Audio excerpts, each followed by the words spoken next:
ಆಗ ನಿನ್ನ ಕೀರ್ತಿ ಅಧಿಕವಾಯಿತು. ಕೈಲಾಸದ ಮೇಲೆ ನಂದಿಯನ್ನಿಟ್ಟನು, ಆಗಲೂ ನಿನ್ನ ಕೀರ್ತಿ ಅಧಿಕವಾಯಿತು. ನಂದಿಯ ಮೇಲೆ ಸಾಕ್ಷಾತ್ ಪರಶಿವನನ್ನು ಕೂರಿಸಿದನು, ಆಗಲೂ ನಿನ್ನ ಕೀರ್ತಿ ಅಧಿಕವಾಯಿತು. ಶಿವನ ತಲೆಯ ಮೇಲೆ ದೇವಗಂಗೆಯನ್ನಿಟ್ಟನು, ಆಗಲೂ ನಿನ್ನ ಕೀರ್ತಿ ಅಧಿಕವಾಯಿತು.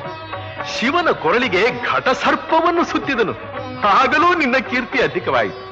ಕಟ್ಟ ಕಡೆಗೆ ಚಂದ್ರನನ್ನಿಟ್ಟು ಶಂಕರನನ್ನು ಅಲಂಕರಿಸಿದನು. ಇದೇ ಅದರ ಭಾವಾರ್ಥ. ಚತುರಕವಿ, ಪರಶಿವನ ವೈಭವಕ್ಕಿಂತಲೂ ನನ್ನ ಕೀರ್ತಿಗಿಂತಲೂ ನಿನ್ನ ಕವಿತಾ ಪ್ರೌಢಮೇ ಹೆಚ್ಚು ಭಾರವಾಗಿರುವುದು. ಕವಿರಾಜ, ನಿನ್ನ ನಾಮಧೇಯದಲ್ಲಿನ ಸೌಭಾಗ್ಯಗಳಾದ ಅಕ್ಷರಗಳಾವು? ಕಾಳಿದಾಸ. ಕಾಳಿದಾಸ ಕಾಳಿದಾಸ ಋತುಸಂಹಾರ, ಮೇಘದೂತ, ಮಾಳವಿಕಾಗ್ನಿಮಿತ್ರ ಇಂಥ ಮಹಾನ್ ಕೃತಿಗಳ ಕರ್ತೃ ಕಾಳಿದಾಸನೇ.